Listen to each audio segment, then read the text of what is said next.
Hey y'all, it's Wildcat 6305 coming at you from Ike's Treehouse outside of Augusta, Georgia. Just wanted to give a quick customization video.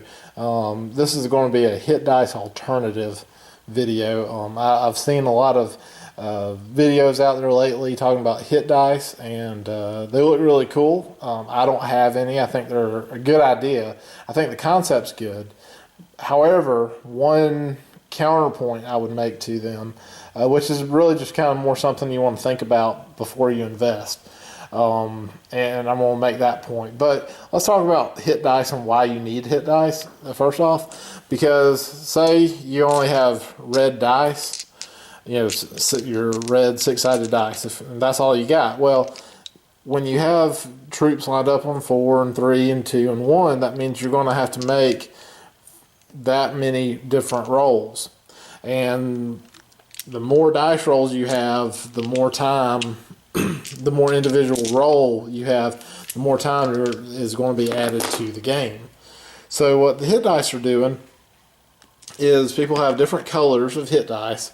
So you may have some reds and blacks and greens and blues, and then you can just pick them all up at one time and roll them and drop them, and then you're not having to make 4 separate rolls. Essentially, you can just make one handful of roll dice to find out who won.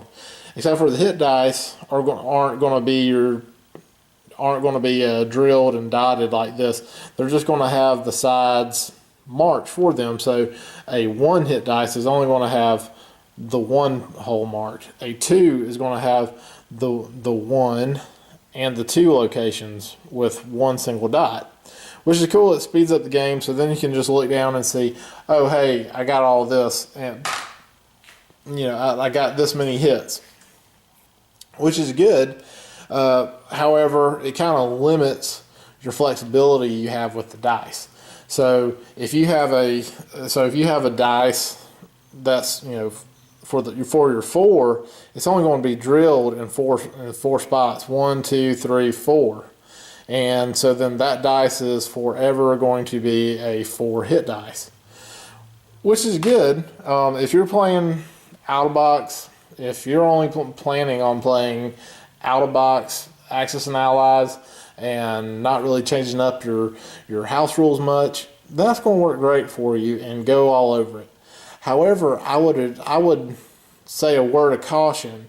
If you're planning to expand into Global War 36, Historical Board Gaming's Global War 36, this is their battle board, and I think probably most everybody has seen this, but I actually have a copy of, I bought my own copy of Historical Board Gaming's Global War 1936. So here's one thing though.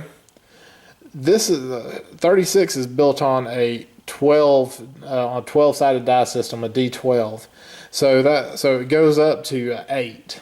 So if you're going to have hit dice with Global War, you're going to have 8 different kinds of dice that are 12-sided dice.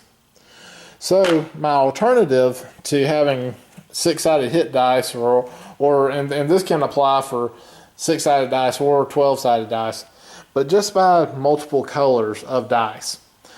Now, most people have multiple colors. Your hit dice are going to be multiple colors anyway, so you're color dependent. That's going to be your distinguishing factor. Now, you don't necessarily have to assign these certain values. You can just have a color hierarchy similar to, which most people, this is my hierarchy of chips: gray, green, red, blue. So, and then orange is damage. You can kind of see that in the shot, so I just wanted to explain that. But gray, green, red, blue. So in the same sense, my dice hierarchy is black, green, red, blue.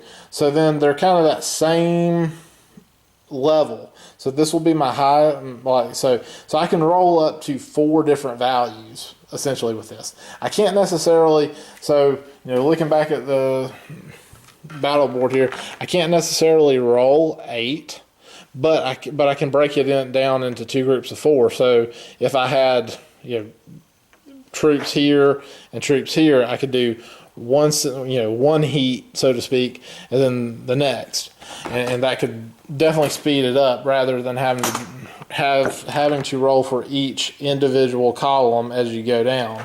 Which, I mean, just doing that takes time than just right.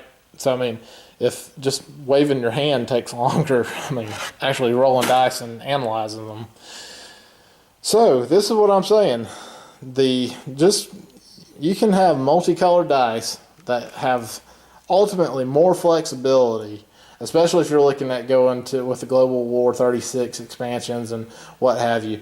If you just get some multicolored dice, that can serve the same purpose as having hit dice. Now, one thing that I'd say, I'm a customizer and a house ruler, and I like to add different variety. But by reading other people's rules, reading different variants rules, adding things to our game, and just expanding upon it. So I found a 12-sided dice has added flexibility to my customizations, to my house rules, and I guess house rules, because it's just, you kind of get that half step. So you don't have infantry shooting as high as a tank if by adding if you give them a +1 and still let them combined arms with a +1 with the artillery, he's as strong as a tank. But if you do it on a 12-sided dice system, he's not. It's not. It's kind of nice.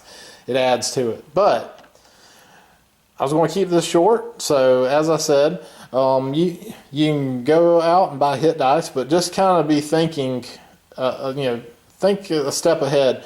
If you're one like me and you were eyeing Global War 36, or you think that's something you're going to do anyways, I would suggest going a different route.